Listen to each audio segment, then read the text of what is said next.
You can check Christianity, Sufism, Sikhism, Hinduism, Buddhism. The truth is always the thing that sets you free. One of the things that Bitcoin does, perhaps the only real thing it does, is propagate truthful information. The truer the information is, the more it connects you to everything, and I think the more it liberates you. Satoshi writing software and launching it in an executable form because of the digital worlds that we now have available to ourselves, is it that different than someone writing down a religious revelation 2,000 years ago? I don't really think it is. If this is real, if this survives, this changes everything, and it changes everything for the good, because it's honest and it's fair and it's truthful, and it permits greater freedom in everyone's lives. Welcome to the Staying Free podcast. In this episode, I spoke with John Vallis. John is a podcast host and fervent believer in Bitcoin's potential to reshape the future of money. Through his podcast, Bitcoin Rapid Fire, John embarks on a quest to unravel the complexities of the Bitcoin phenomenon, inviting his audience to join him on his personal journey of discovery as he explores the profound implications of this technology. So I've been a fan of Bitcoin Rapid Fire for a long time. It was actually one of my key inspirations when I was starting the Staying Free podcast. So it's definitely a real pleasure for me to have the opportunity to speak to John, as he's someone that I honestly think is one of the deepest thinkers, not just when it comes to Bitcoin, but also wider ideas around philosophy as well. If you enjoyed the episode, please do give it a like and a share. If you're enjoying the podcast so far, make sure you give it a 5-star rating in whichever podcast app you're using. If you're new here, welcome. Do give the podcast a subscribe for future episodes. If you want to support my work, you can do that in a few ways. The first is via Buy Me a Coffee. The other is by giving a Bitcoin donation, which you can do both on-chain and via the Lightning Network. And finally, please consider supporting the show and helping me grow by listening on the Fountain app, which is available on iOS and Android. With Fountain, you can share your thoughts on this episode, or simply say thanks by sending some sats with a comment. Getting started on Fountain is super easy. You can top up your Fountain wallet with a bank card or any Lightning wallet to start streaming sats and giving boosts. And you can even earn sats just by listening and being an active member of the community. And remember that you can use my code right there in the description to start using Fountain today. Shout out to Piers, who boosted 1,000 sats on my Freedom Roundtable 2023 episode with the message, "Merry Christmas, gentlemen." Cheers, Piers. Your support is really appreciated. So if you want me to read your comment, then head over to Fountain and leave me a boost there, and I'll make sure I read it in the next episode. All boosts, tips, and donations are hugely appreciated, and it will go directly towards the cost of running the show. All right, let's get into today's episode with John Vallis.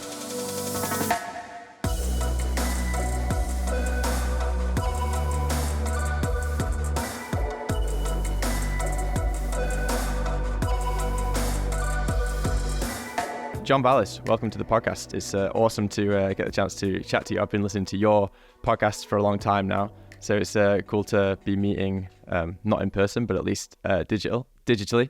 So yeah, welcome. Do you want to just give my audience a bit of an intro as to yourself? Sure. Well, thanks for having me on. It's been a while since I've done one of these, because as I told you offline, I'm trying to get a book over the line, and I'm finding that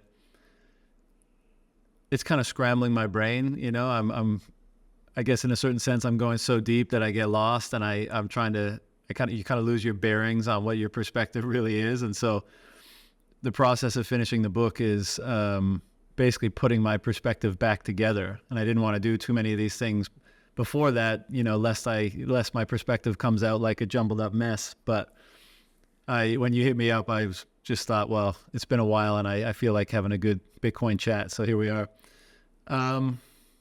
Introduction. Well, as you said, I host a podcast called Bitcoin Rapid Fire, and occasionally do one called Portal Orange with my friends Eric, Hoddle, and Rob. And yeah, I've been into Bitcoin for a while, and the longer I'm involved in it, the more fascinating it becomes, and the more gripping it becomes, and hence, you know, the need to write a book to kind of frame and contextualize and understand it all, or attempt to figure out, you know, nail down a perspective on it, at least, you know, temporarily, because I'm sure it's going to be a, you know, forever sort of process of understanding it. But yeah, that's the basic bio. All right, nice. Yeah, I really do appreciate you kind of taking a bit of a hiatus from not going on pods to actually come on this one, because I didn't realize that you'd not done pods in a while. So yeah, awesome to have you here. I guess I've heard a little bit of this story before in terms of your background before Bitcoin, but it's just something I want to go into for my audience, because I definitely think that you've got a bit of an interesting arc to your story in terms of like what you were doing before and then finding Bitcoin and then kind of moving on from there into having a different worldview and definitely kind of changing your life quite significantly through the course of that process. So just for my audience and also for my own understanding, like, do you want to just kind of discuss a little bit what you were involved in before finding Bitcoin? Like, who was John Vallis before that? What did your life look like? Sure. Well, where to begin, really? But I mean, I guess the punchline is that I'd always been a curious kid, kind of, the kid who, when, you get together at parties and stuff, like I'd be the one holding up. I remember that this is an actual example. That's why I'm giving it to you. But way before Bitcoin, I'd hold up a $5 bill or something and just, be the one on the couch being like, how does this have any value? This is just paper. They can, they printed paper, they put some ink on it, and I can get a cheeseburger for it or whatever, and those sort of deep questions always really intrigued me. And probably because I had, some interesting influences in my upbringing. My dad just was an avid reader, so he had a big bookshelf full of all sorts of different books that I remember the distinct, inflection point for me from being kind of like a kid that doesn't care about reading to like really being interested in information and knowledge and wisdom and that kind of stuff we were out on the street playing one day, and this girl from the neighborhood who was my age, she was like talking about skipping a year in school. And, when you're however 10, 12 years old, like that's an amazing thing to do, right? Like one less year of school, like, so I was very envious. And I asked her how, and she just like, how do you just do that? And she said, well, I just read a lot. And that's like, then school's easier. And I was like, what? Like, what's the connection? It just didn't sink. But anyways, I remember going home that day and standing in front of my father's bookshelf and just being like, all right, well, let's get some reading done and see what happens. And I never ended up skipping a grade, but I did, it became an avid reader and just wanted to know more about the world, I suppose, and ultimately my place within it. And as a result of that, school kind of became way less interesting. So I was always, wanting to do my own study and research than whatever was on offer at school. And then fast forward, after high school, I did a year in Japan as an exchange student, but I wanted to go to China. I thought Shanghai would be like going to New York in the early 1900s. And, I was still very kind of obsessed with opportunity and making lots of money. And I thought that would be the place to do it. And so I did end up going to university and studied history and business, which was just total waste of time. But after that, I went backpacking in South America for 4 months and spent 6 weeks of that, I think, in the jungle, exploring ayahuasca and that whole thing. And then I just bought a one-way ticket I came back and swapped out my bag and got a one-way ticket to Shanghai. And then ended up working in finance for a while. That was kind of my aim, like, work in the financial industry in Shanghai. That's probably where there's some good opportunity. And long story short, I loved Shanghai, really loved it, but I hated the work. And I realized that, that industry is not about, being a real educated, learned, macroeconomic investment advisor and, really being studious about it all. It's just a sales job. Pretty much everywhere in the world, the offshore market was less regulated. And that's why those, perhaps there was more opportunities there for someone with no experience and like myself. But it was just a sales job and I hated it. And the people that were, most of the people that I worked with were kind of slimy and I didn't like them. And so I did that for a couple of years and then left. And I'd always had a big interest also in health and wellness. And I was always critical of Western medicine, let's say. Not entirely, but the over application of Western medicine, let's say. And I always felt that diet and lifestyle and all that kind of stuff was very important, and it was underemphasized in Western medical approach. And so I did a 3-year degree program in natural medicine. And then I ended up, most of that was actually, I did that in China. And then I went back, I'd left for a year and went back to Shanghai and worked at a, like a detox clinic, I guess you would call it there. And at first I thought it was great because it wasn't too hardcore on the medicine front. So I didn't have that like huge responsibility of, treating people's most difficult, ailments. It was something that I felt I could handle. But as is the case with a particular generation of Chinese business people, I guess, it was very, very, very, had a huge emphasis on money, right? Like making money, which I don't have an issue with. It's just a matter of how much you emphasize that and what you're willing to, what moral boundaries you're willing to bend in order to do that. And so some of it was like stuff that I was familiar with that I thought was legit, and other stuff, whether it's diagnostics or treatments, I didn't think were legit. And I have to, I have to caveat that what I just said, and then kind of being critical of a particular Chinese approach to business, that it's kind of the case everywhere. Like I'm a huge believer in alternative medicine.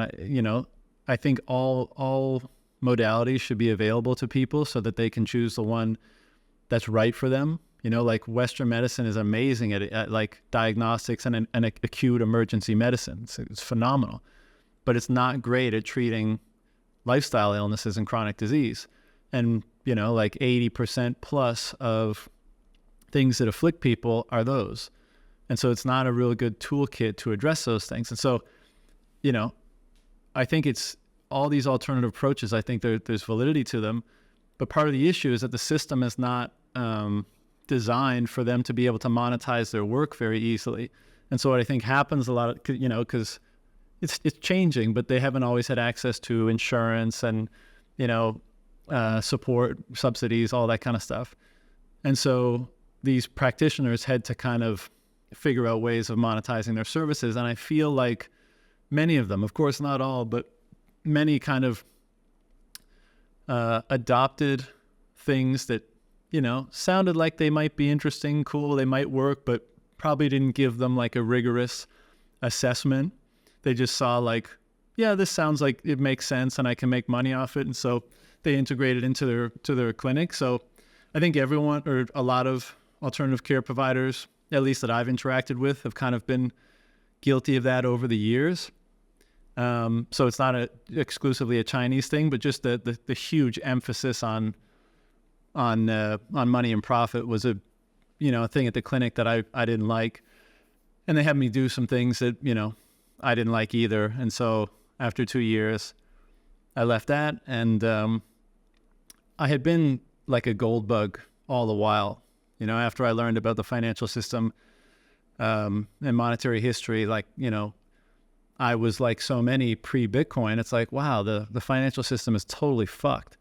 And there's no real solution. I mean, and so you had the gold bugs that were like, well, let's get back on a gold standard. And, I knew even then, like, well, yeah, but why aren't we on a gold standard now? And why wouldn't that just keep happening? But absent any better solution, you're like, well, I guess like temporary interludes of sound money or a sounder money system is better than a pure fiat system forever. So you end up becoming a gold bug. And then Bitcoin came on the scene for me, I think in 2013. I had, my friend and I were looking at DMT on the Silk Road because we were psychonauts as well. And we were like, should we buy some DMT and see what that experience is like? And we ended up not doing it, but that was my first exposure. And then because it was a stateless money, right, a non-sovereign money, I was really intrigued. It wasn't clear to me at the very beginning that it could succeed, right, that it was what it kind of people were hoping it would be. And then, I just kept watching. And then in 2018, 19, when I left China and moved to Thailand, because my wife is Thai. That's when I really had a lot more time to dig into it.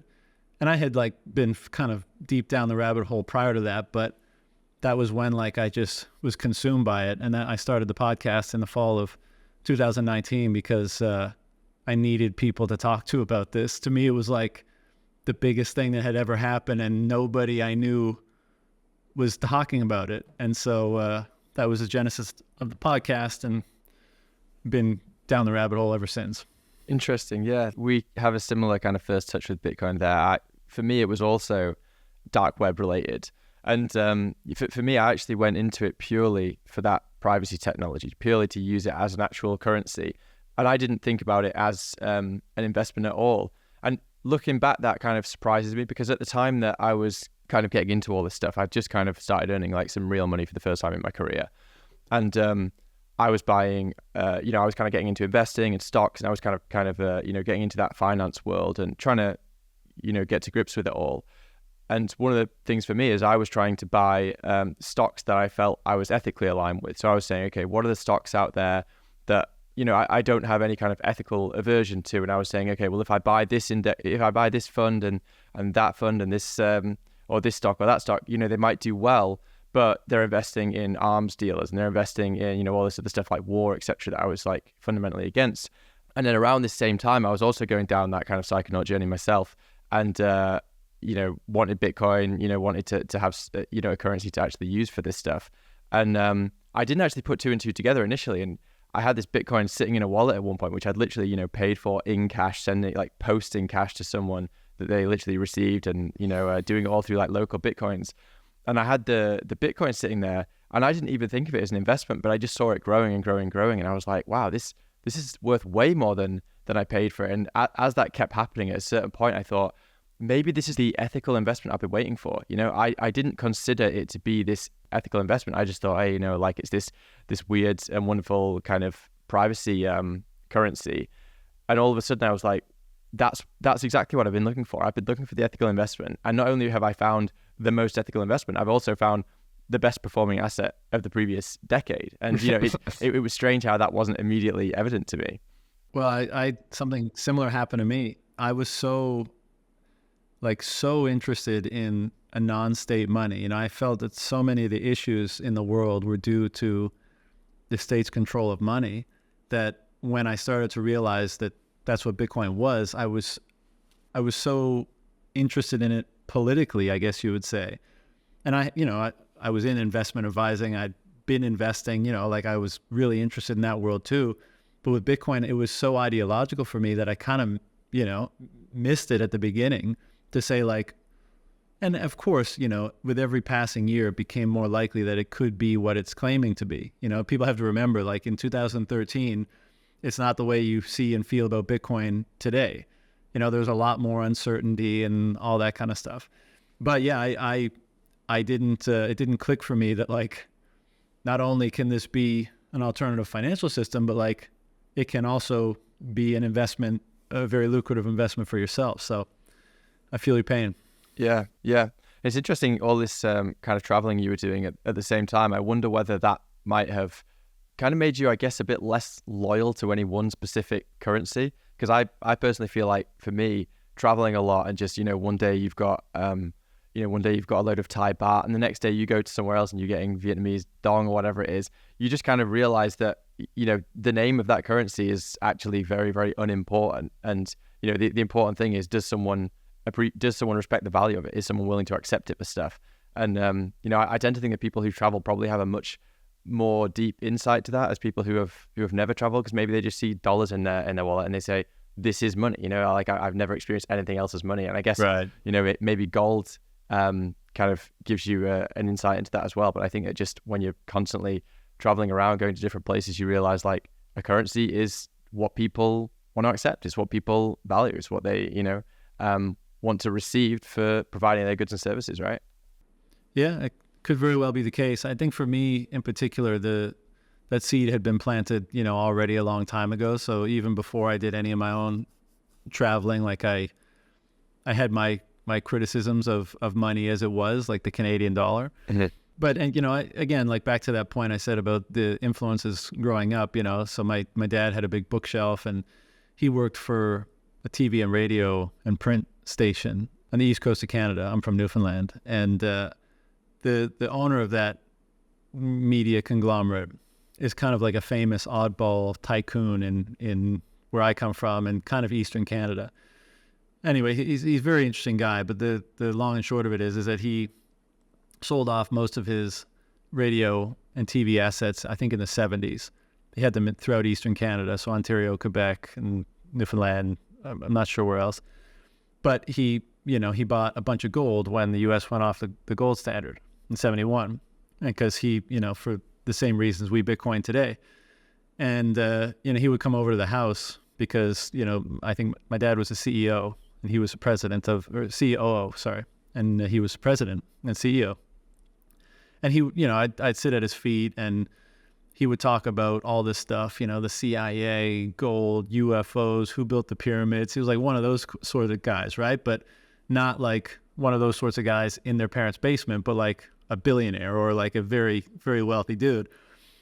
Different forms of diet and stuff like that. And so, I would just soak it up. So I think those, those types of influences at a young age, and he's telling me like, I don't know what he ended up telling me about gold, if he mentioned anything about fiat and all this kind of stuff back then, but I just remember those topics coming up. And for someone with my level of curiosity, it was just like catnip.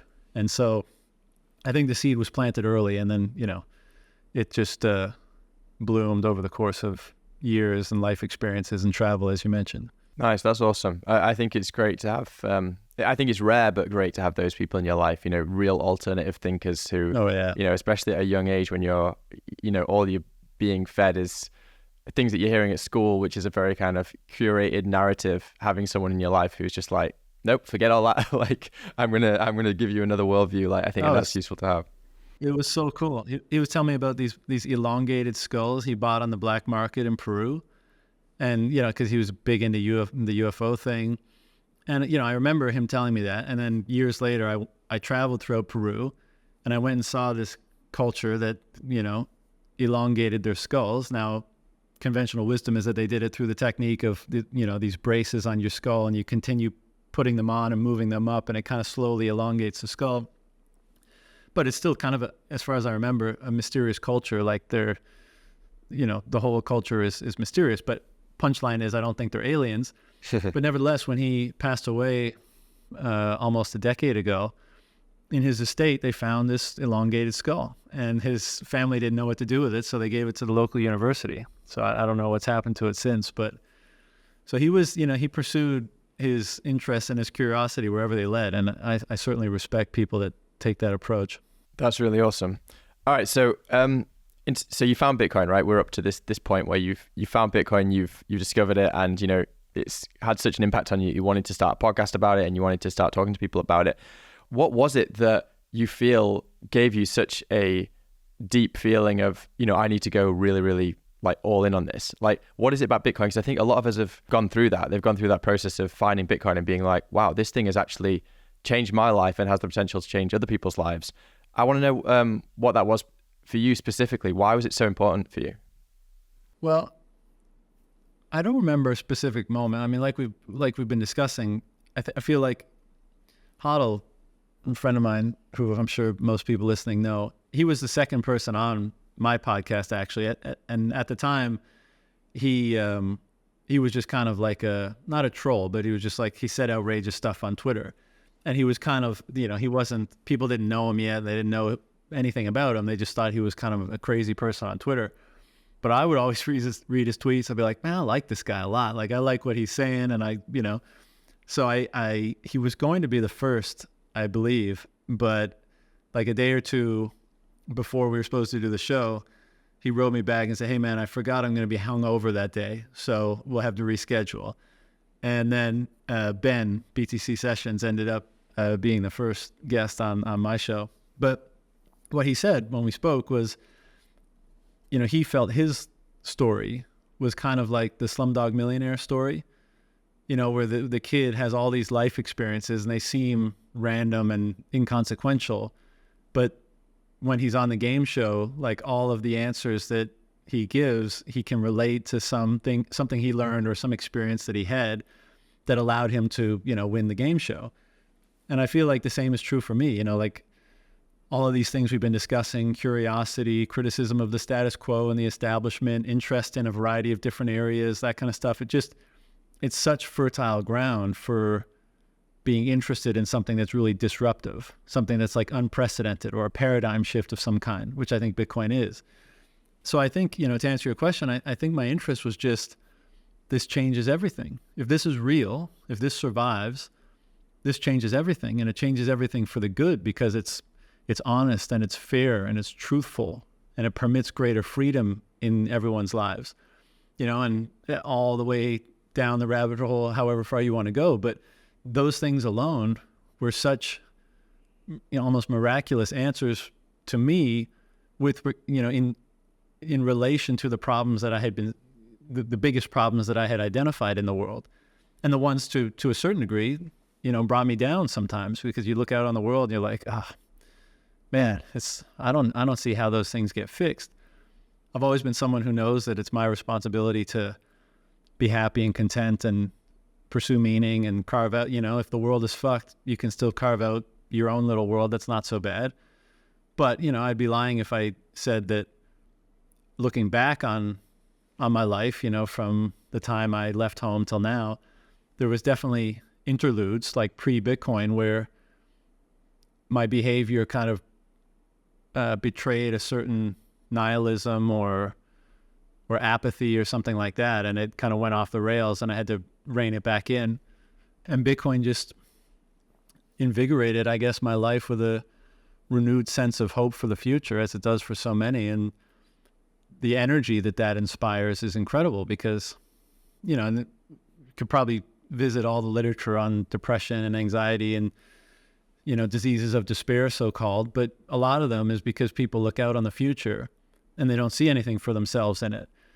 It's not, in some cases, like they don't see a future, like the world is coming to an end, but most often it's like, I don't see a future where the things that are important to me, the things that are meaningful to me, the things that I think are right and true and good, are at all represented or valued in the future that I'm seeing. And it causes the future to take on a very gray and dark sort of aura. And you bring that into your day-to-day life, and it affects your mood, it affects your energy, it affects, the things you apply yourself to. It affects how much you apply yourself, because if the future is just a bag of shit, why do you want to try to mine yourself for a greater potential? The inspiration is not there to do that. But when you see that something has emerged that fundamentally changes your view of the future, and the degree of hope you have in it, and the degree to which it aligns with the values and principles and meanings that you have determined or identified for yourself, well, then it's incredibly inspiring, right? Then it really is. It's like, okay, well, now it's not gray and dark. Now it's full of color and light. And I think for a lot of people, it inspires them to, like, pick up their boots and go for it, and like realize that now the future is worth engaging. Now the future can be what you thought it was or could be when you were, a young kid who was, maybe too innocent and naive about the world. But now, there's a real path towards something a lot better and a lot more aligned with, I would say, fundamental or divine principles, let's say. And I think part of the reason why we see, and this is something that I've been really interested in, but a lot of Bitcoiners, and of course we have to make a distinction there between just people who own and people who are like capital B Bitcoiners, let's say, but they end up really changing their life, changing their behaviors. They tend to like dial down or give up destructive behaviors, or behaviors that were wasting time or wasting money or were damaging to their health in some way or damaging to their relationships. And they tend to, lean into behaviors that make them stronger, more capable, more intelligent, more skilled, just more capable of seizing the opportunity that they now see on the horizon. And it's transforming these people. And I've heard so many of these stories, like people would come up to me at conferences, and, I've heard it all basically, but, the worst is obviously, well, like I was suicidal, and the world was a piece of shit, and I was a piece of shit, and I didn't, what's the point of all this? And then Bitcoin came along, and as they started to learn about it, and the more they learned about it, and the more learning about Bitcoin illuminated or elucidated what the problems of the world were, and all those things started to come together, then they tell these stories of how they slowly started turning things around. They weren't as hopeless anymore. They weren't as nihilistic anymore. They were enthusiastic for the first time, energized. There was something worthwhile to be working towards. And all that just starts to change behavior to align to those things. And within, whatever period of time, 6 months, a year, 2 years, everyone's different. But you look back and you're like, wow, like I was so different than I am now. Like obviously you're the same person. You can empathize and put yourself back in those shoes, but you start to realize that your habits and your behavior and your ambitions for yourself and what you value, that's a big one, has dramatically changed. And dramatically changed in a way that seems like it's a big improvement on your life. And so people look back and they're like, wow, I almost don't recognize myself 5 years ago or whenever that process began. And it seems like almost universally good. You can maybe be too into Bitcoin, and like your obsession with stacking sats might have some deleterious effects on your life. It's not like you can stop being conscientious after you start learning about Bitcoin. You're always going to have to be tweaking, your life and maintaining an awareness of yourself. But it's incredible the type of change that it's inspired in people. And I would say the same process has happened with me. And when I left China and kind of went full time into Bitcoin, I guess that was the big moment for me, where I kind of left, the older version behind and started on the process of, building or realizing a kind of a new version, a Bitcoin infused version, if you will. I'm interested to know, were you ever religious? No. Yeah. No, not formally. I would go to church with my grandmother at Easter, that sort of thing, as a tradition. But my like nuclear family, my mom and dad and my sisters, we were never religious at all, and we never had religious or theological discussions ever. But I was always very interested in religion, as far back as I can remember. So I do remember, in my teens reading a lot about the various religions. Buddhism in particular was interesting to me at the time because it felt less dogmatic, and that was one of the critiques that I felt, amongst the perhaps Christianity and Islam and the Abrahamic faith, let's say. But it's hard to be a psychonaut and not have some appreciation for the so-called spiritual dimension of life. And so I would say that's where I landed for most of my adult life, is that there's certainly something ineffable and mysterious going on, but I don't have the confidence to nail it down as specifically and definitively as perhaps the world religions have done. But over the last few years, I've delved much more into those religions, partially in as part of writing this book and doing research for the book. And I definitely appreciate them a lot more than I once did.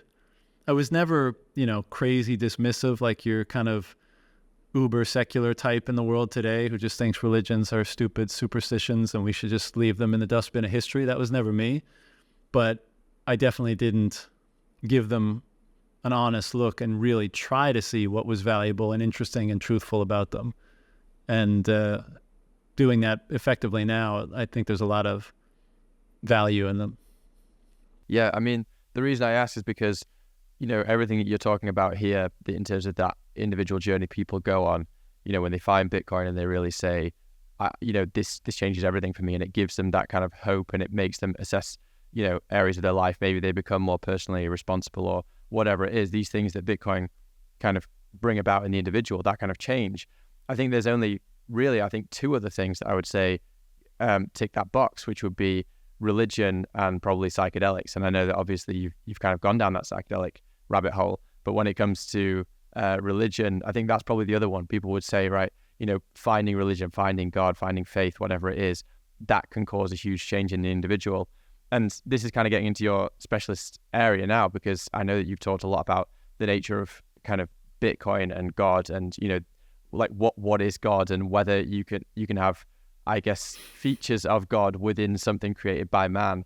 And I guess I'll just kind of open that up quite generally at the moment, because I know that's, well, I don't know, but I'm expecting that that's going to be one of the major themes of your book. So I guess thinking about ideas of God, what does that mean to you? And also, how do you think that Bitcoin starts to, at least, maybe, I'm trying to not to be too triggering for people who are very religious, because I understand that when you use words like God, it can be a very sensitive subject for people who are strong believers in religion, etc.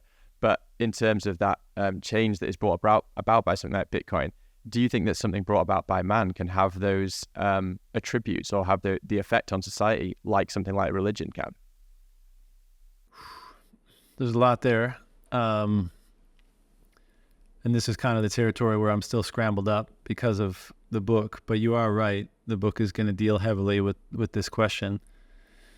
The first is, of course, you're right. I mean, these sorts of changes have the hallmarks of like a religious conversion, a religiously inspired change. And the first thing I would say to critics is, like Christianity or the mystical aspects of various religions like Sufi Islam or Hinduism or Buddhism, nobody has a monopoly on what inspires people to change their life, like what becomes the most meaningful and valuable thing to them. So in Christianity, maybe it was the life of Christ, the death and resurrection of Christ, and that we have to understand too that all of this for everyone is just information. Now, some people believe this is information about events that happened in this, meat space reality that we're in. Other people are inspired by stories. Other people are inspired by stories that they believe cohere with something that's even more deeply or metaphysically true.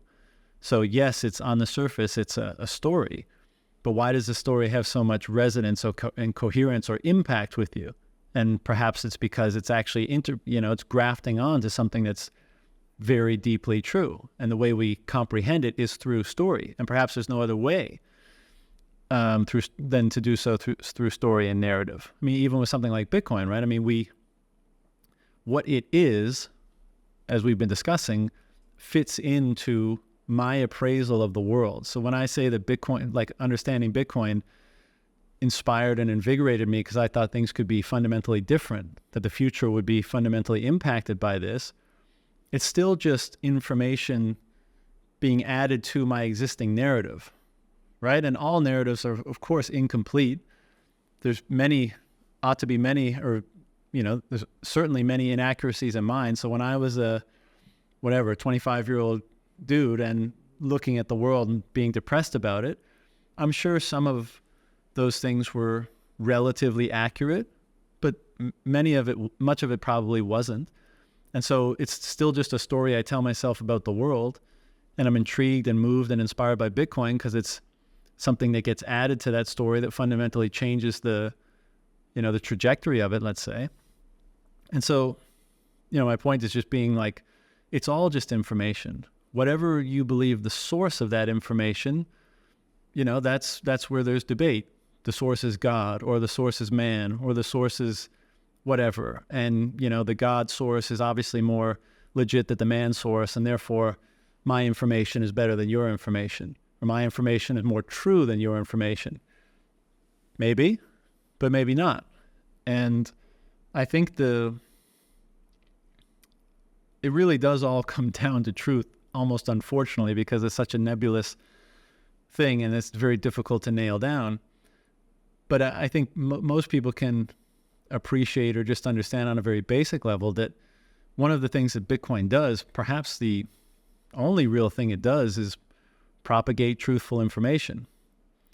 And it seems like it's able to propagate the most truthful information and maintain its truthfulness than anything, we've certainly ever created and possibly ever had, access to. And, this gets really in the weeds because it's like, well, what information is in money? Like what information do we ascribe to it? What information is it coordinating, between all the different actions and the values behind those actions that people take with and in relation to money? So it's very complex, but I think to maybe be a little bit too brief on this explanation, but I do think that the reason why it's so transformative and powerful is because rightly or wrongly, people think it's a profound form of truth. And that is always the thing that inspires people, right? And you have throughout, you can check Christianity, Sufism, Sikhism, Islam, Hinduism, Buddhism. The truth is always the thing that sets you free. And, this is a core tenet of all these things. And oftentimes truth is synonymous with the God figure in any given faith. Like God is truth, God is love, God is union. They're all the same thing on some level that we can't really comprehend. And I think that's, if we could nail everything down, like meaning and value and all this stuff, maybe consciousness would kind of just stop. I think we require paradox to keep the wheels turning almost. We require our own ignorance so that we keep moving forward in faith, so that we determine what is it, the things we want to motivate our behavior. What are the principles and the values and the truths that we think are most generative and most beneficial to subordinate ourselves to direct our behavior. And if we knew everything, right, if knowledge was complete, we wouldn't require that. But I think part of the reason why faith is such a central concept in a lot of religions is because you have to take that leap. You don't know that if you tell the truth, what's going to happen. You don't know if you prioritize some principle above your own selfish pleasures or aggrandizement. You don't know what's going to happen. You don't know if it'll be quote unquote good for you now, a month from now, a year from now, 10 years from now. But if you believe in the truth of that guiding principle, then you act in reference to it with a degree of faith, because you're going into the unknown future with that as your guiding principle. And I think that's basically what faith is. But if we knew everything, if things didn't resolve in paradox and somehow we could have complete knowledge, and all of that is information and experience is information, why would we do anything? Why would we ever kind of show the power of these truthful principles? I don't think we would. It's kind of, and money, I don't think this is the only reason why Bitcoin is interesting, or powerful, but money's another thing. Like if there was complete knowledge, if every market participant had perfect knowledge of all things now and into the future, which of course is impossible, but just as a thought exercise, then you wouldn't need money to coordinate everything, because people would just always know exactly what they wanted when, and who else was providing it when they needed it. And that coordinating function that money provides would be irrelevant. And so then this is part of I wouldn't say frustration, it's almost part of the joy actually, but about pursuing these big questions, because you just want answers, whether you're, deep in the throes of a psychedelic journey, or you've had your face in your head in like the big theological works, philosophical works of our history. You want an answer that you can nail to the wall, like this is foundational, this is axiomatic. And actually that's probably a bad word, because you can find things that you act as though are fundamental. You need to, right? You need your kind of orienting axioms, but finding like the capital T ultimate truth, again, I think that's why faith is such a big part of these things, because that would mean perfect knowledge, and we don't have that available to us. So we use faith, and in acting as though something were true, we bring it to life. in acting as though truth and freedom and love, these sorts of things are the most important things, we actually invite them into the world through ourselves. And I think Bitcoin, in being such a profound form of truth, being like the information that we can have the greatest degree of confidence in the world in terms of its truthfulness, one, I think, is very intimately related to everything I've said so far, but at a minimum, I think it's so confronting that it makes you question, like, well, what is the relevance of, absolutely truthful information? What is the relevance of that? And then you look to contextualize it and understand it, and you wind up in the religious or theological territory, because that's the only place that discusses absolute truth. This is obviously contentious, but I don't think it need be, because it kind of goes back to what we were saying before. Like, it's all just information. And some people, in Revelation, let's say the various prophets throughout history, the claim is that their revelation is information derived from the entity that we call God. And maybe they're right or maybe they're not right, but it's still just information that we somehow get access to, and we ascribe truthfulness to it. And in ascribing truthfulness to it, it transforms us. I mean, that's part of the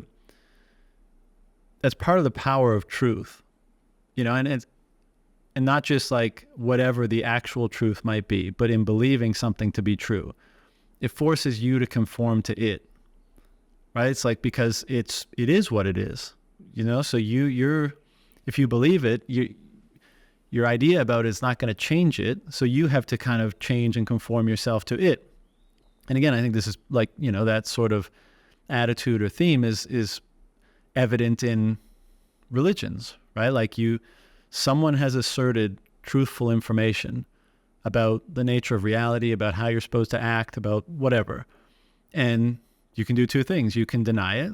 You can say, I don't believe that's true. And in that case, the information is not going to have much influence on you. Or you can say, I do believe that to be true, and therefore I'm going to try to align my behavior to it, which means I'm going to subordinate my motives for behavior to it, right? So instead of saying, well, I'm going to screw you over because I get more money if I do that and I'm in it for me, I'm going to say, I'm going to subordinate my selfish drives or my egotistical drives to the notion of truth, to the notion of fairness, to the notion of peace, let's say.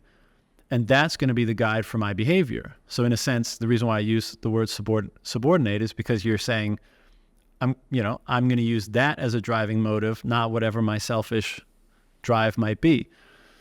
So, it all just comes down to, like, do you believe it to be true or not, or do you hold it as true? Now, where I think the people who discredit or discard religion kind of get it wrong is that, what does it mean that when you hold certain information as true, it results in good and or the best possible outcomes? What does that mean about the nature of how that information that you're holding as true is interfacing or is related to or is coherent with something beyond it, right? A truth beyond it, let's say. And so if you believe that you're going to float in air when you walk off a cliff, and you walk off the cliff and you fall and die, well, you could say, well, that wasn't truthful information. But if you, conversely, if you believe some information and it ends up, and again, the reason why this is tricky is because, like, how do you define outcome as good? And even if you could define outcome as universally good now, good next month, good next year, good for all of eternity, so there's a lot of questions here. But the punchline being, what I think the religious enterprise has done is trying to hone in on the information that, when held as true, produces the best outcomes. And we're talking about socially, because humans are social creatures, and none of this matters if we're not interacting with one another.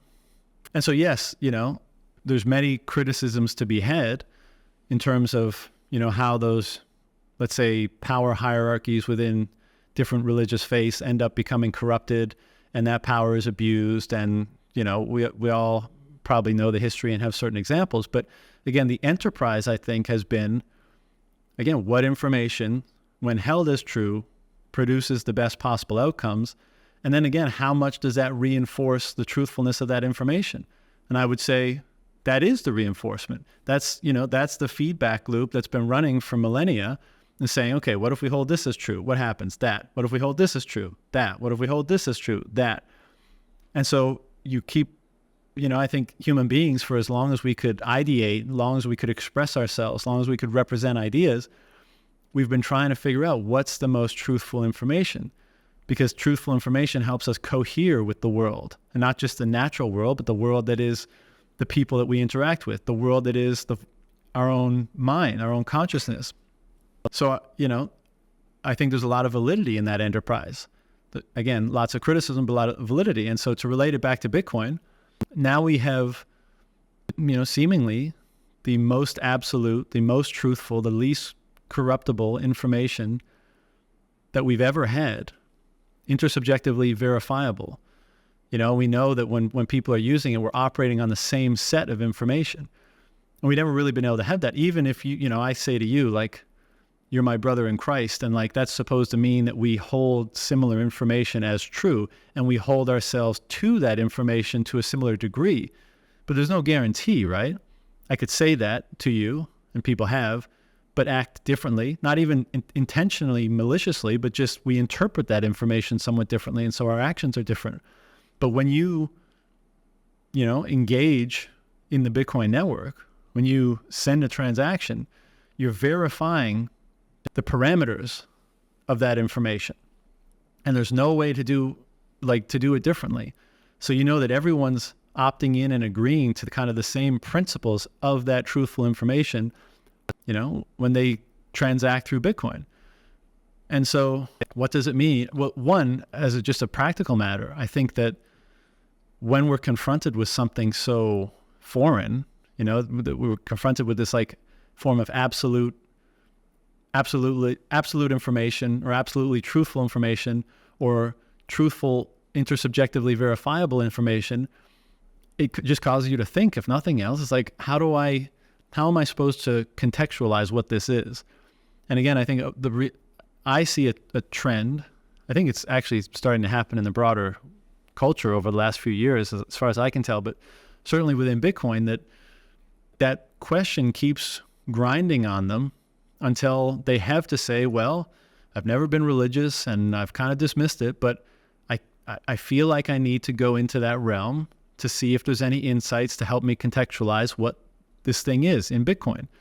And I think one of the effects of that has been a lot of people, at least the Bitcoiners that I've spoken to, have been revisiting religious faith of various kinds, and partially, if not largely, motivated by their desire to understand Bitcoin and contextualize it properly.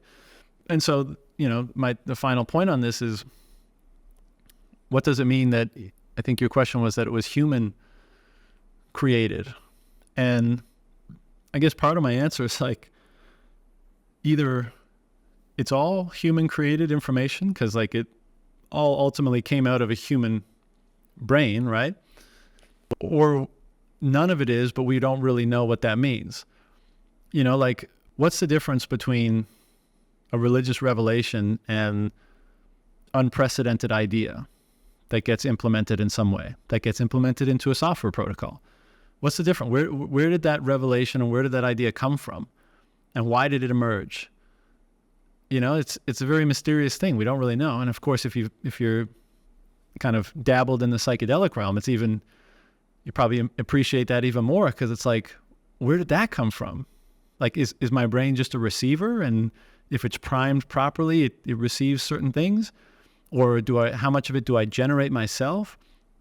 Do we all just have kind of a direct line to the numinous or the divine? And if we get ourselves out of the way enough, if we orient ourselves, if we align ourselves with the proper and truthful principles enough, do we open up that aperture more and we can receive more of it? What is a spontaneous mystical experience absent psychedelics or anything like that? So there's so many questions about like human created and what that even means. But I would say that, it's Satoshi writing software and launching it in an executable form because of the digital worlds that we now have available to ourselves. Is it that different than someone writing down a religious revelation 2,000 years ago, 1,500 years ago, whatever? I don't really think it is. I think maybe it's just there's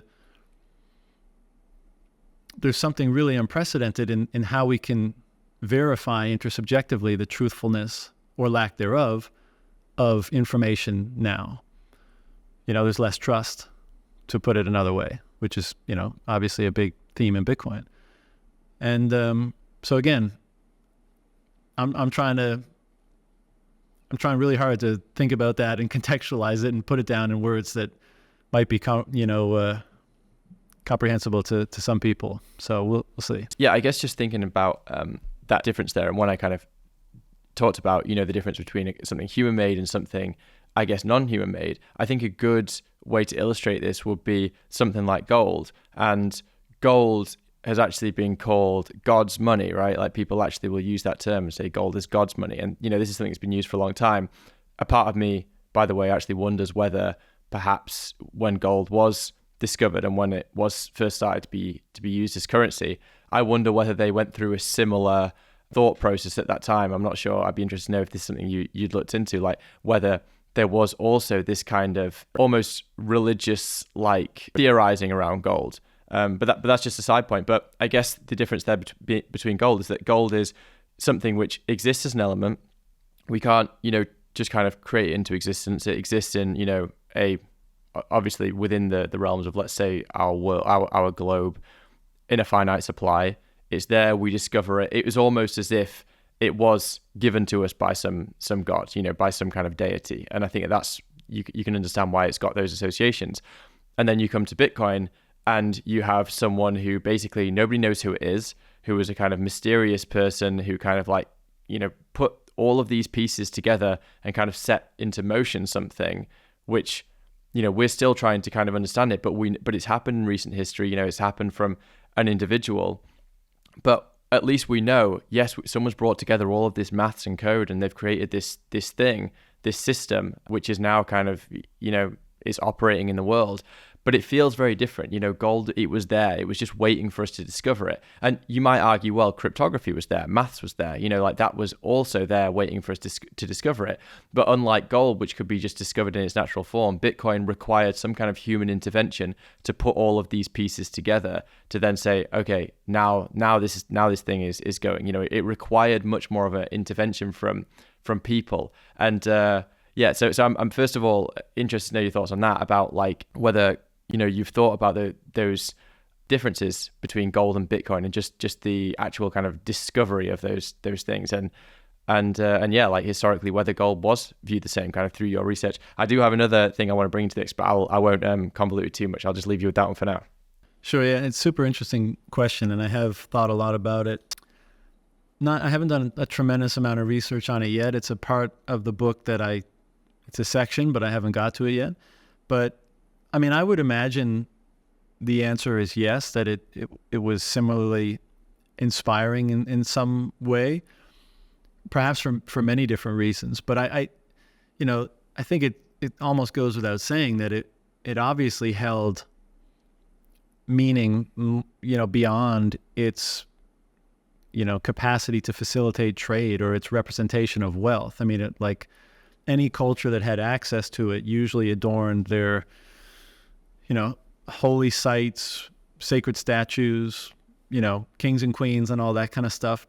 Gold would be a big part of that. And, the simplistic explanation is like, well, yeah, they wanted to show how rich they were. It's like, yeah, probably sometimes in some places, and maybe at all times to some degree. But I do think there was something more about it. And I think part of the story here is just its absoluteness, right? Like gold, right? Doesn't rust, doesn't corrode, tremendously malleable.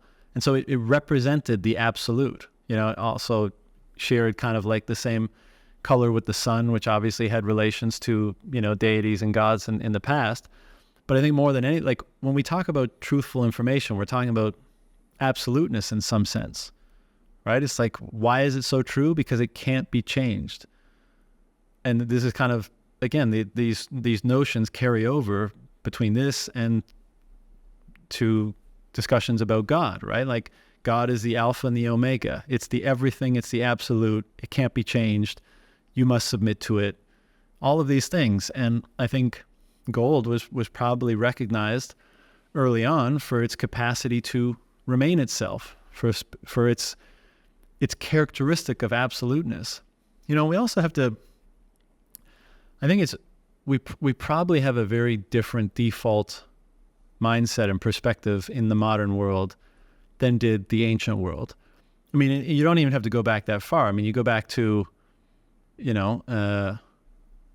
whatever it was, 12th, 13th, 14th, 15th centuries, and look at like alchemists.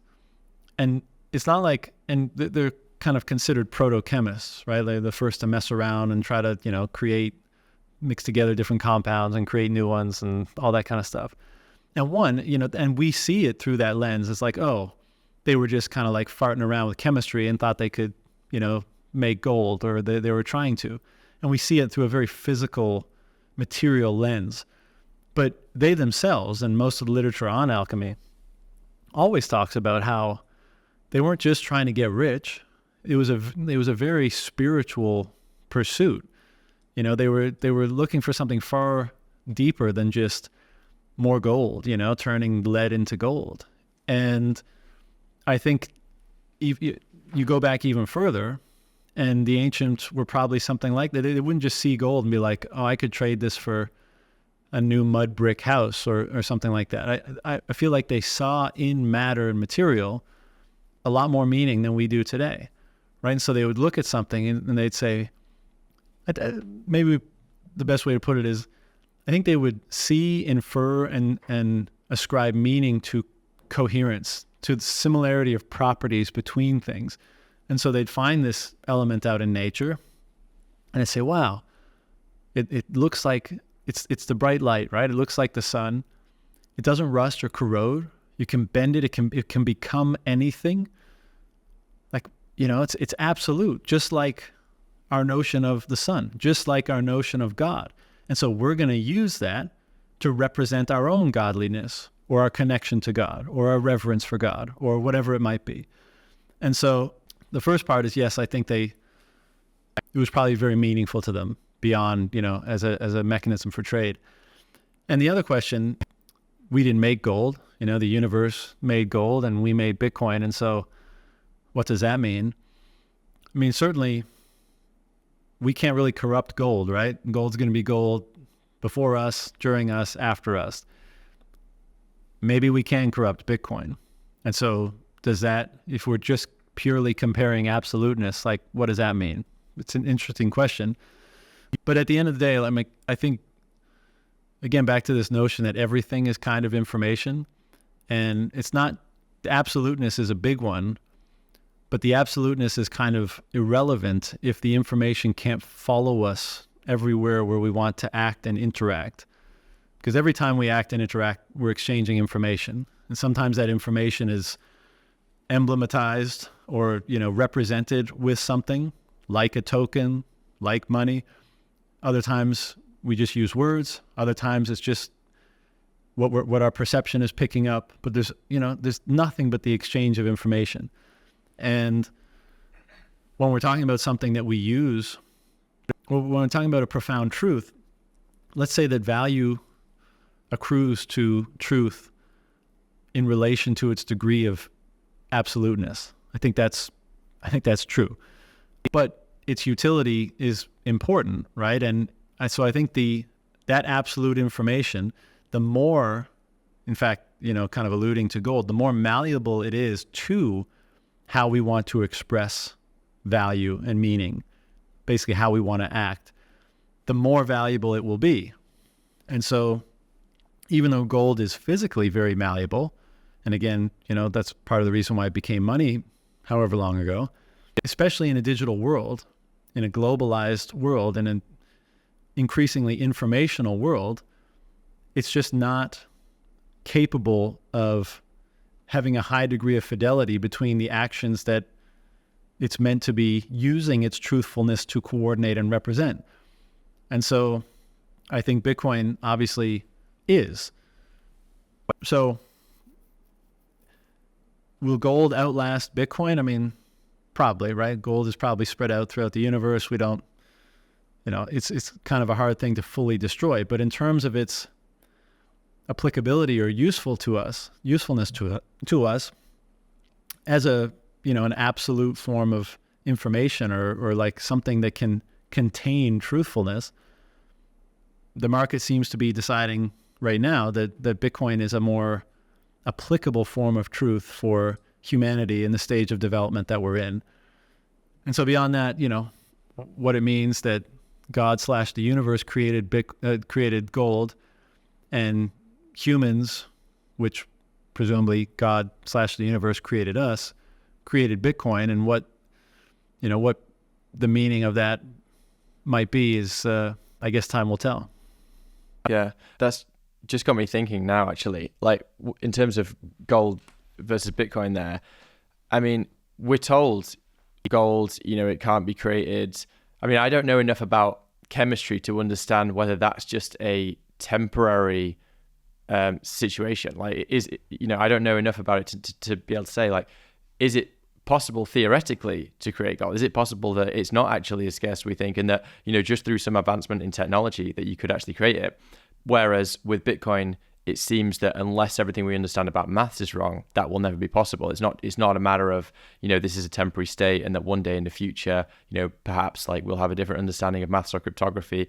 Maybe even that is possible as well. I guess like all of these things possibly still have question marks there. But you're right. I mean, I guess the different perceptions of gold versus Bitcoin in all of these ways, the way that we think about these things that are kind of like beyond our control, things that are, we can't affect them, and like you say, we are subordinate to them.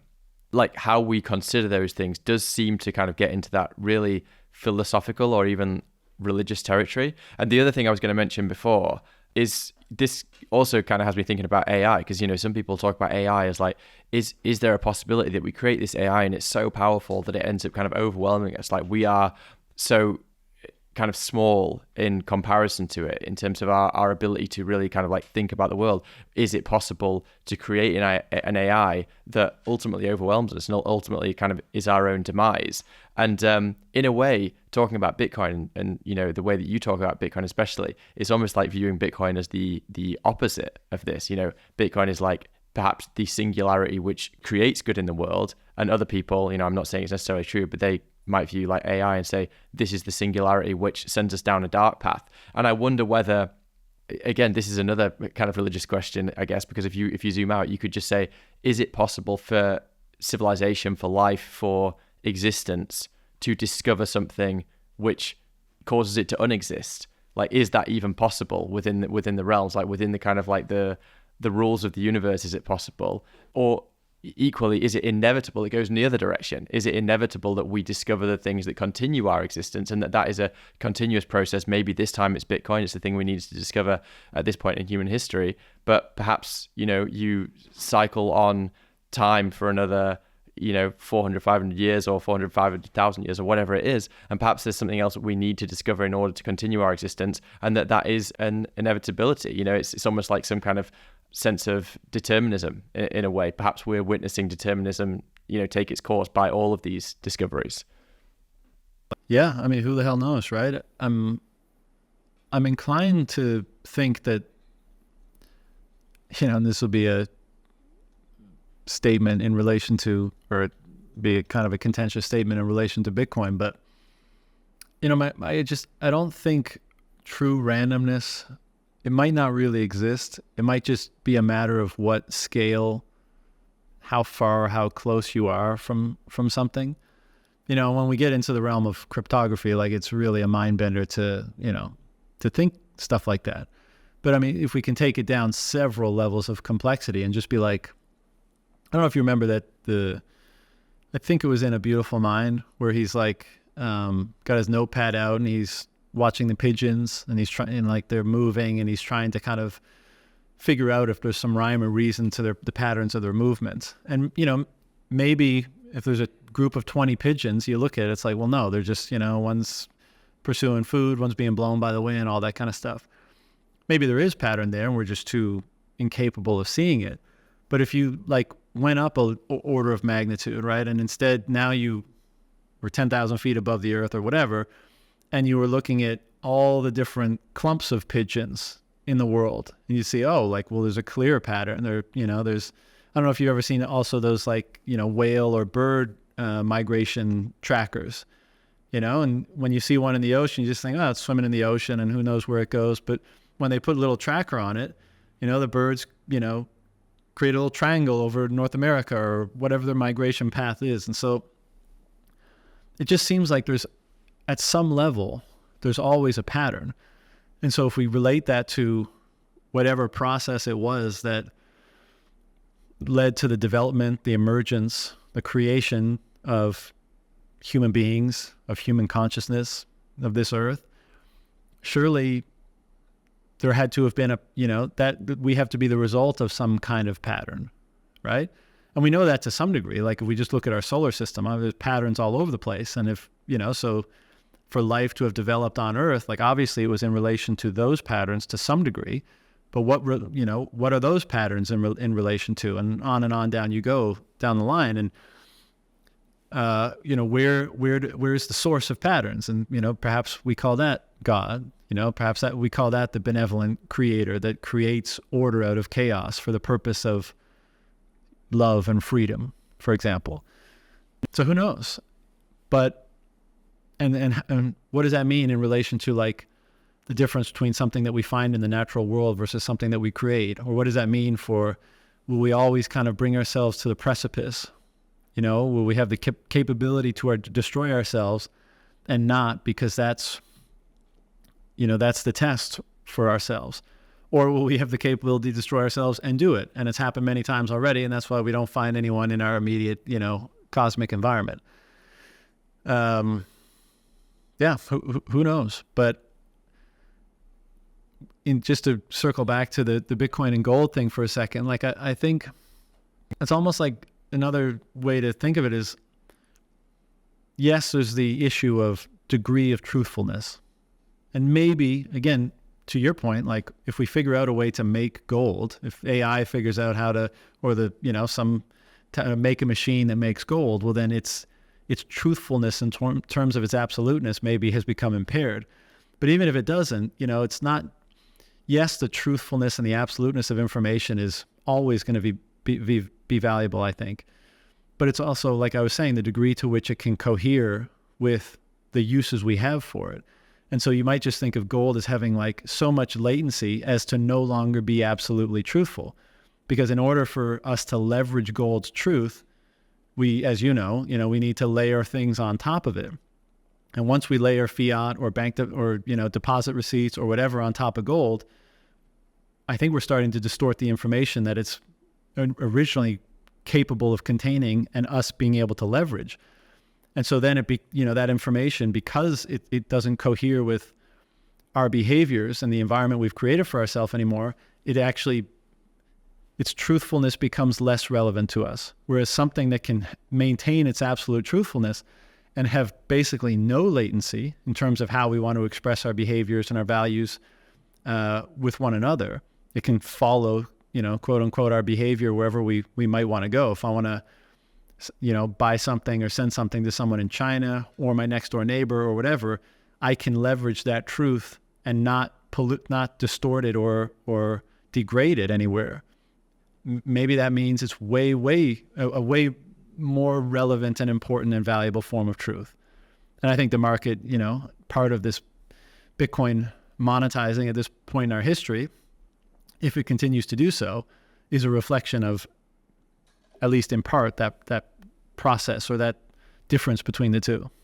Yeah, interesting. When you were talking before about the kind of that zooming out, and you gave this image of kind of zooming out from the birds and keeping going and into the solar system, etc. And I thought, essentially at these greater and greater scales, perhaps you're getting closer and closer to the ultimate oneness, some would call it God or whatever you might want to call that thing, that thing which is at the root of all patterns.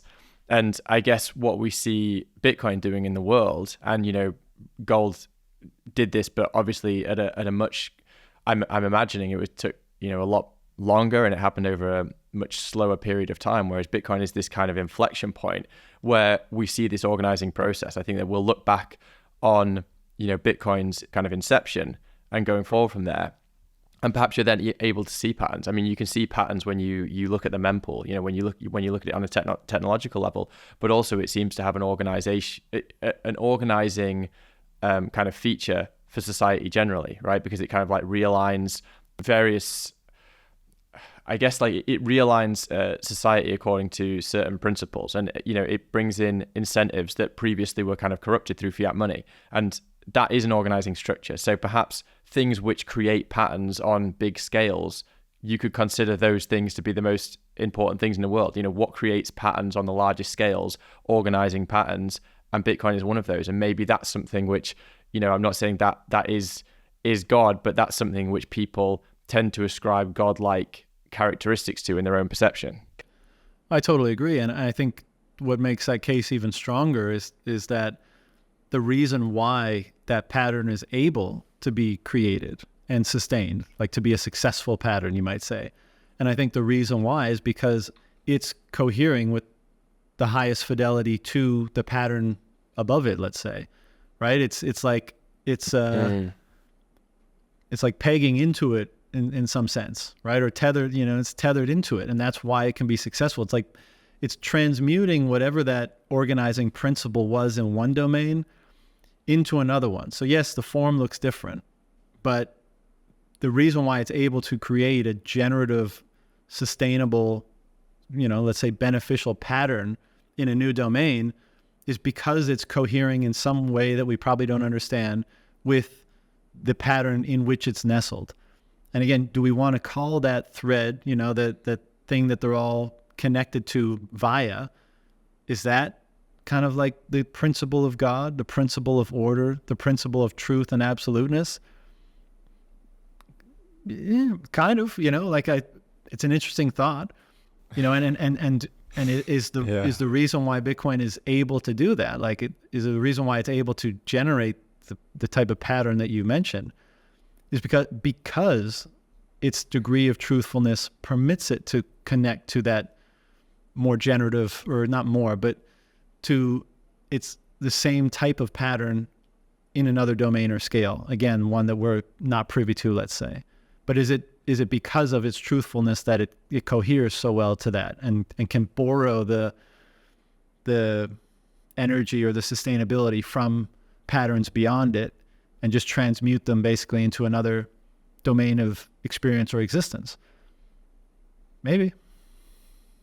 Yeah, exactly. And, I guess for people who have kind of had deep psychedelic experiences as well, that's almost a good descriptor for that as well. You feel like you are part of a greater kind of tapestry, that you are part of this, almost like an orchestra, and everything around you can appear to be kind of, almost dancing to the exact same tune.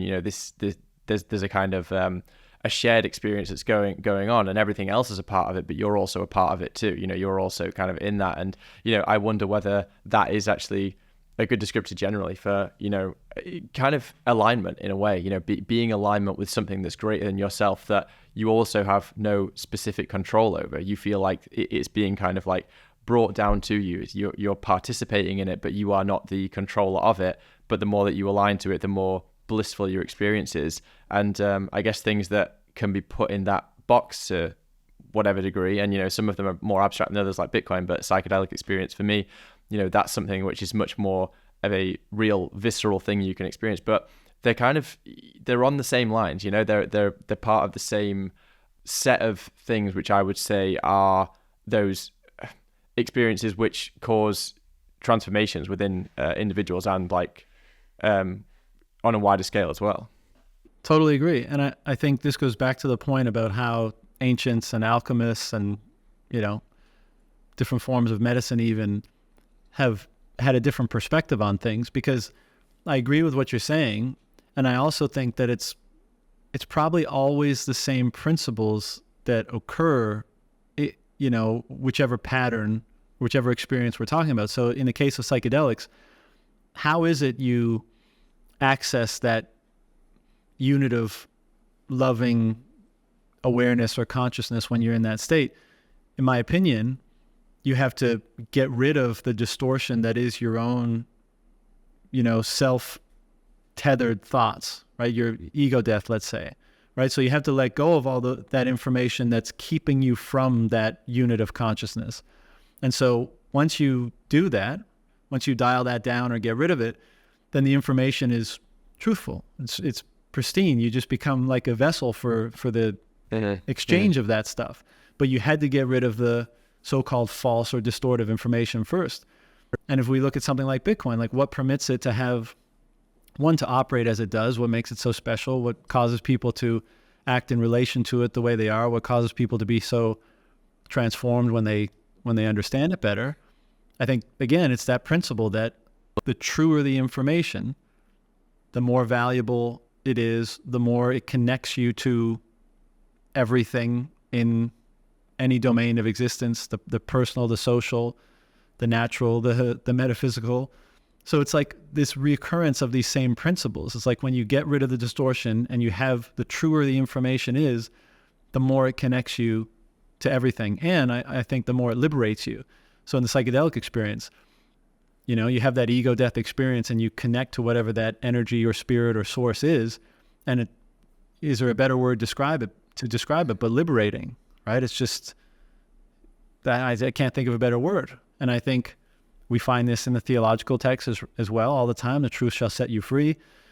Bitcoin is another great example of it. It is a profound, absolute, inviolable truth. What is the effect of that? Not just in the one that we've been saying, like on a personal level where we're set free from our own despair and hopelessness, but also mechanically, if you will, or systemically, it sets us free from the system of monetary fiat, regime that the world has been suffering under for so long. And even pre-fiat, it sets us free from, the violation of property that, characterizes history and all that kind of stuff. So we always come back to this principle where the truth, and to the degree something is truthful, it sets you free, whatever domain we're talking about. And again, the reason why I bring up the alchemists and the ancients' perspective on things is because what I'm referring to is like a type of coherence. Like maybe we're talking about totally different things, but there's a uniting principle between them. And I feel like the worldview of people, some people in those times, and less so in today's materialist secular world, they appreciated and saw meaning in the coherence and the shared principles between things. And so they would look, they'd be like, okay, there seems like there's a shared principle here. What's the meaning of that?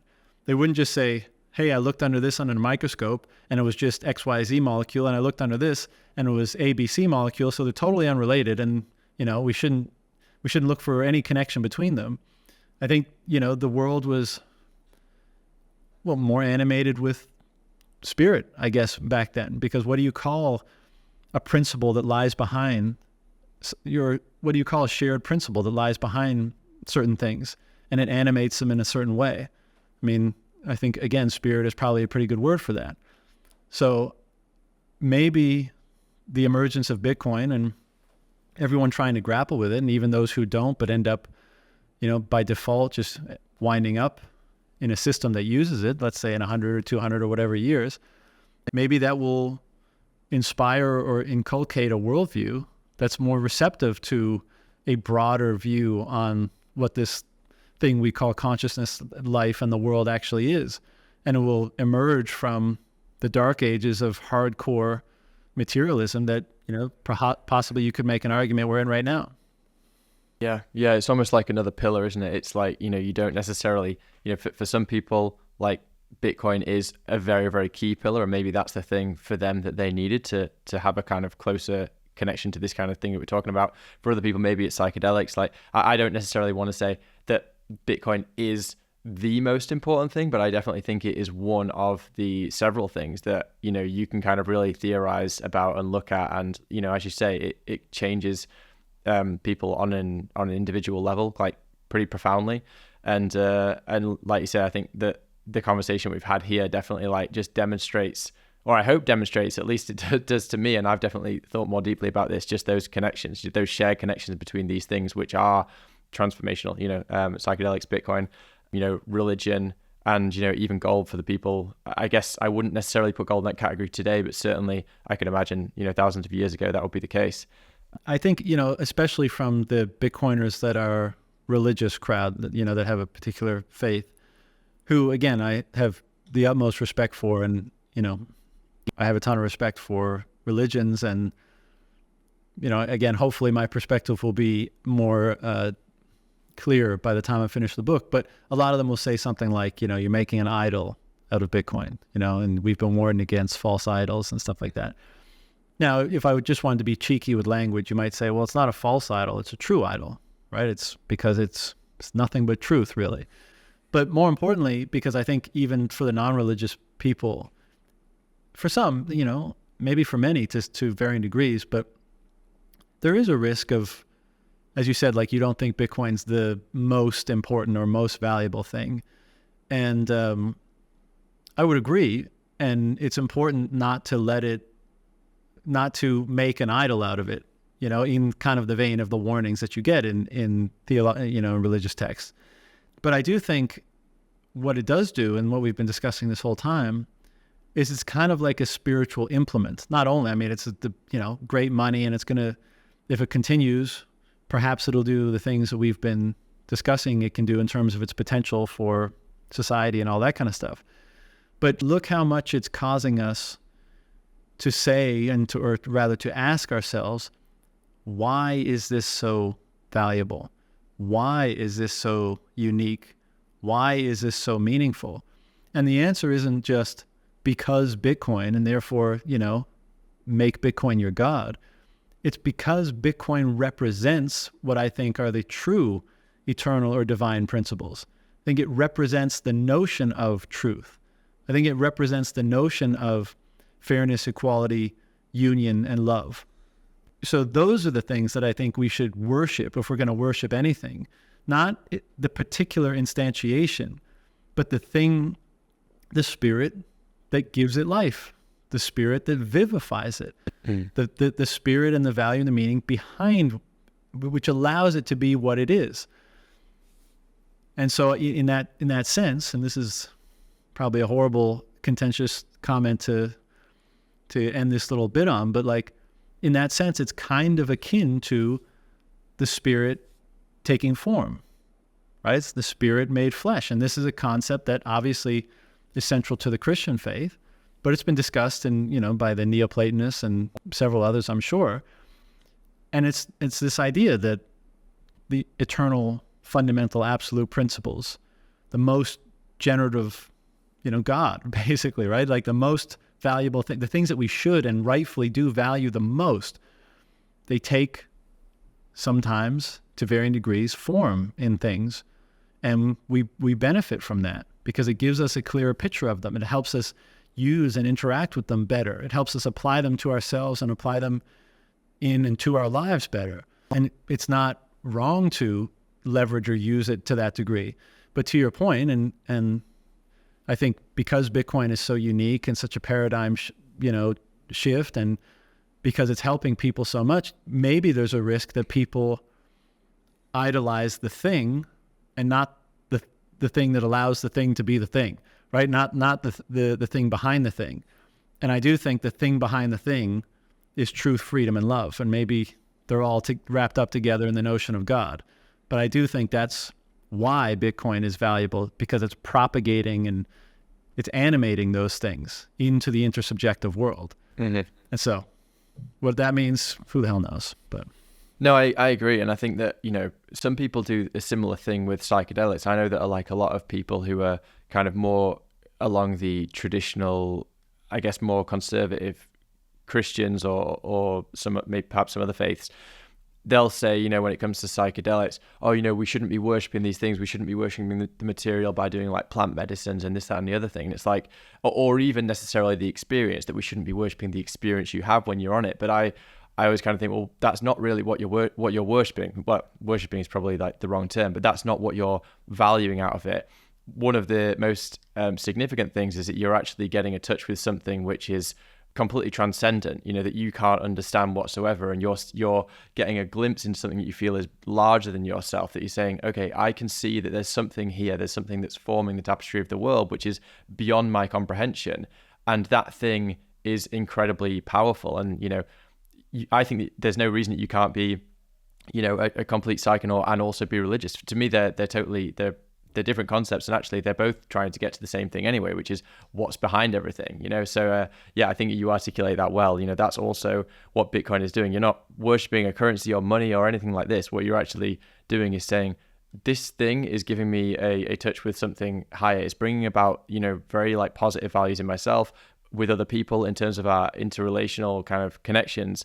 And if this thing is able to do it, what's behind it? And then you start going down that rabbit hole. I totally agree. I think that's a good way to kind of round up that section.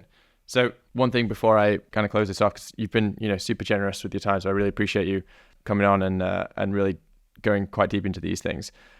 Where do you think we're going? I just want to kind of like ask this more generally. Like, what are your kind of current thoughts about, I guess, the trajectory of the world? And, are you like excited and optimistic and about everything that's happening? Because, the world is changing like in so many respects, obviously not just in terms of Bitcoin really kind of coming into its, well, I guess every day just becoming more and more interesting and exciting and developing. But also, we've got things going on with AI, but then at the same time, you've got like huge assaults going on our freedom around the world and things like that. And this, this kind of the overhang of everything that happened with COVID and stuff. I'm just interested to know, just, I guess, really, really on a broad general level, like, are you excited? And, what are the things that you are excited about? And what are your general thoughts about the world? Well, I guess on a micro level, and I think we did a HODL Hang Pod on this, like, late 2022, maybe fall of 2022, like post-COVID, and then, Ukraine and Russia war. And COVID obviously had a massive influence on this, because a lot of people, before that, most people just went along with things, and you go to your job and you have your family, and, you don't want to upset the apple cart. What's the point anyways? And whatever. You just want to relax when you have free time. And people didn't really think about, politics, to be frank. They picked their person, and then maybe they were even passionate about it, but they didn't think about what principles are behind this. Just exactly what we were talking about with Bitcoin just now. Like, what are the principles behind the American experiment, right? What are the principles enshrined in their founding documents? Because that's what's important, and that's what you're supposed to be attempting to maintain a coherence with and uphold. Not, red racist, blue socialists. Like, that's ridiculous. And it's just pure emotional tribalism at that point. What's why is it that those principles that they tried to enshrine in those founding documents, like, why are they important? It's the exact same question that we were just talking about with Bitcoin. And again, I think you would trace them to something akin to, because they're eternal and divine principles. And so they tried to figure out an architecture where they could be offered to as many people as possible, or offered to the American people, and preserved to the extent possible. Now, you might be highly critical of the track record and say they didn't do, things went off the rails at some point. But I guess my point is just that COVID was such a departure. Now, for a lot of people, they still just ate it and gulped it up, and which, I was really frustrated for a time during COVID, because I would think that if you're ever going to get a warning sign flashing saying, like, you're going down a really dark and dangerous road, now's the time to wake up and give a damn. Now's the time, this, one of the things I would say around dinner tables is, like, what is your line in the sand? And because if you don't have one, you're going to keep redrawing, you're just going to keep getting pushed back and pushed back and pushed back until, you're somewhere that you never thought you would be. But if you draw that line in the sand, it means you're going to have to act if it's violated, right? And nobody wants to do that, because nobody wants to take on the fear and the anxiety and the work of acting, whatever that might have meant, quitting your job, moving countries, like whatever. And I was frustrated because so many people around me they bitch and moan about whatever, lockdowns and this and that, closed businesses, but nothing beyond it. And continuing to trust the sources in the media and the government and big business that were propagating, what I knew at the time were dishonest and agenda driven and ignorance and incompetence driven. And now is coming to light, that is actually coming to light, in the broader sphere. But I was just super frustrated, and I had to, figure out a way to let go of that, because, and I talk about it on podcasts, and it's just, at the end of the day, like, yes, it's good to bring light to egregious things that are happening. And yes, you want to try to find solutions. And yes, it's good to raise awareness. And yes, it's good to have conversations like the one we've just been having about what is the role of principles in our lives? Why are they a thing? Why are they enshrined in money, in founding documents? Why? Surely it's because they're important, right? And if you just kick out those pillars willy-nilly because you're afraid or you don't know any better, then you should expect really bad things to happen, because those principles, back to the point about the generating of patterns, those principles are what generates patterns. You kick them out and something fills the vacuum and you get a way worse pattern, worse in terms of everything, And so there's a value in that, but I felt I was being consumed by my frustration with it all. And so you kind of have to come to grips. Like, it is what it is. It sounds kind of cheesy, but like, I made an intentional effort to try to be positive, right? Try to focus on the good stuff that was happening. Because even so, there was lots of good stuff. And now I think back to that point about the podcast we had in late 2022, it seemed to me like there was a bit of a pendulum swing, right? Up until that, like the clown world idiocy, incompetence, whatever you want to call it, was just maxing out on all levels. And I feel like then, and even more now, and many factors involved, the continued emergence of Bitcoin. The big one was obviously Elon's purchase of X, whatever you think about Elon or X or permission social media or whatever. Those sorts of either trends or big courageous actions in support of the principle that is freedom, let's say in this case, freedom of speech, I think have had big effects. And so that, combined with, certainly a portion of the population, more so than prior, for whom the COVID experience was, it shook their trust in institutions. It revealed to them how incompetent and how corrupt and how, little freedom, ultimately, push comes to shove, they may have when they're going to be locked in their homes or told they can't get on a plane or that kind of stuff.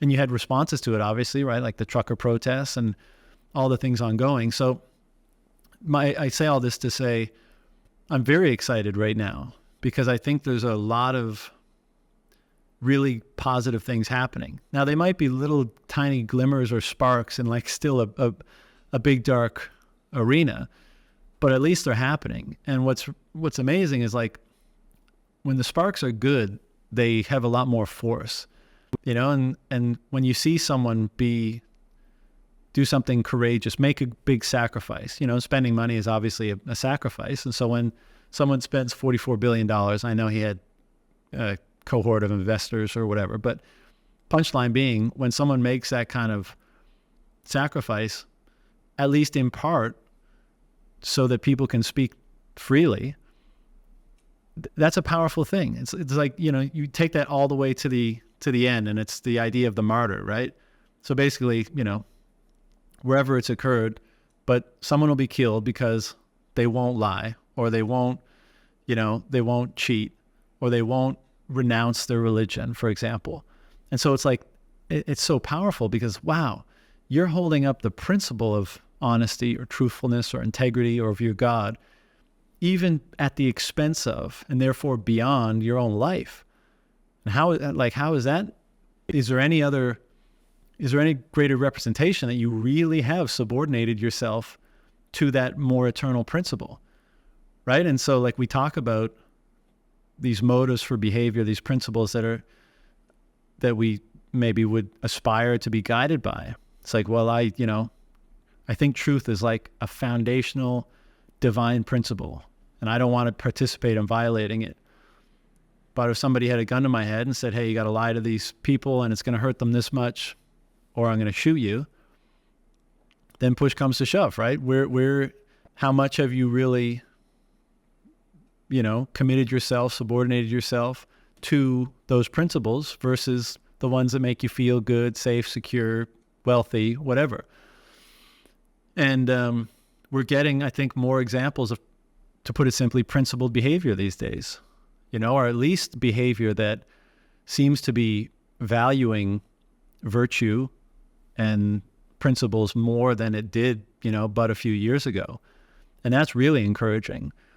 And then because, when you layer on, and again, we don't know how all this bubbles up. So maybe all this is in response to Bitcoin emerging in the world.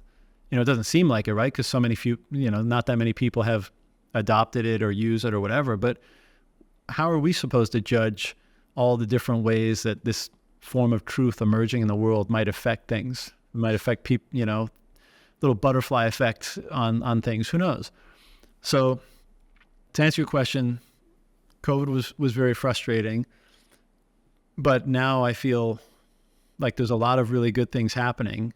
And I think courage is contagious. And, it takes courage to speak up at your family dinner table, or it takes courage to speak up amongst your friends, or it takes courage to quit your job because you're not able to be yourself, or because they're making you do something you don't agree with.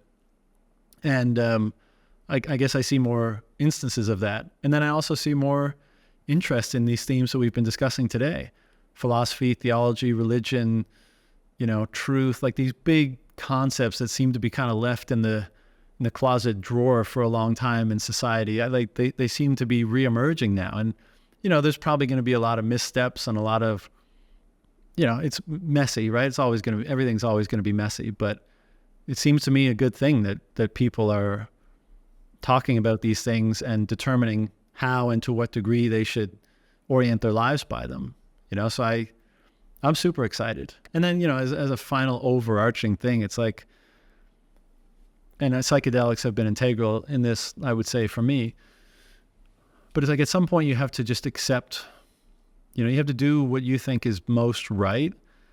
And then if we blow ourselves up in a nuclear holocaust 5 years from now, or if we end up populating the galaxy 100 years hence, you kind of have to be okay or at peace with either outcome. It's not an apathetic or whatever attitude. I mean, I think it's incumbent on all of us to be as representative and work toward what we deem to be most good and meaningful and valuable as we possibly can. And we probably all fall short of that because life kind of wears you down a bit and you forget what you're trying to aspire to. But I do think we all have that responsibility. But in the back, I don't think you can be married to an outcome based on your inputs there. If we don't make it, we don't make it. If we do, we do. Either way, it's better if we all try to, I know it's corny, but be better versions of ourselves and align ourselves with the principles that we think are most eternal and good and beneficial. And so, that's how I feel. Awesome, John. Yeah, that was great. Yeah, I really appreciate those thoughts. Normally, I actually reserve a bit at the end to just kind of open up the floor for like a final kind of parting words and a positive message. But you've just nailed it right there. So I won't ask that of you. But thanks a lot, man. Really for coming on. This has been an awesome conversation. As I said to you, like privately, your podcast. It's absolutely awesome. Like Bitcoin Rapid Fire was absolutely pivotal for me. Like it really kind of helped my understanding in Bitcoin, and I've been following it for ages and really enjoying the work you've been doing. And it's been great to see kind of your journey there as well, and kind of like your thoughts evolve. So like keep up the great work. Do you want to just let my audience know kind of where to find you and about the work you're doing, and also I guess about the book you're writing as well and when that's going to be out? And if you do have any other final thoughts, feel free to share those as well. But I'll let you lead this one out. But yeah, thanks again, John, for coming on. Sure. Well, thanks for having me on. I really enjoyed the conversation. Glad you're doing this. I'm always super supportive of, some people are like, oh, let's, what we need is another podcast. But I think we actually do. It's great when people express themselves, and there's so many perspectives and so many different ways of coming at things in the world, and so, different forms of communication appeal to different people. There's no one size fits all. And I think it's great when these things are done out in the open. And actually, part of the reason why I started, because you mentioned, it's been interesting to see, I guess, my development over the years or whatever. But that was something that I was, very keenly aware of at the beginning. And it was part of the motivation of doing the podcast, because I wanted my journey of trying to understand this stuff better to be out in the open, so that it, like, there was a gravity to it, so that, like, it put a little bit of pressure on me not to just phone it in and not to just act like, I'm interested, but it actually has to graft to who I am, and I guess something akin to what I'm trying to become. And I knew at the beginning, like, it would be interesting to see how both my thinking and then my, character and my behavior and all that kind of stuff would evolve over the course of time of, like, putting myself out there effectively. And so, I expect if we have this conversation in, 3 or 4 or 5 years, you and I will both be probably substantially different than we are today, hopefully closer to that, ideal that we may be aspiring to, and the things that we want to dedicate ourselves to. But yeah, I totally recommend it, because it's really easy to give yourself a pass when you do everything privately and behind closed doors, and when you're just, like, when there's no audience watching, because it's easy to hide. It's easy to hide your bullshit.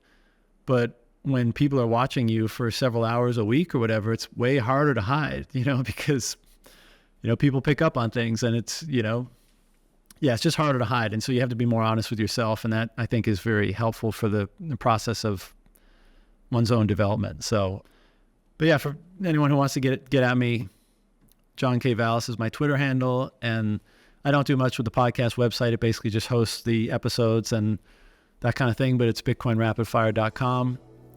And book title and release date are TBD. I have something in mind, but I don't want to release it out there yet. So yeah, we'll see. I'll let you know when I know more. But I appreciate the time and the chat, and I look forward to doing it again sometime. Yeah, thanks. Definitely want to do it again, and good luck with the book. Thank you, brother. See ya. Yeah.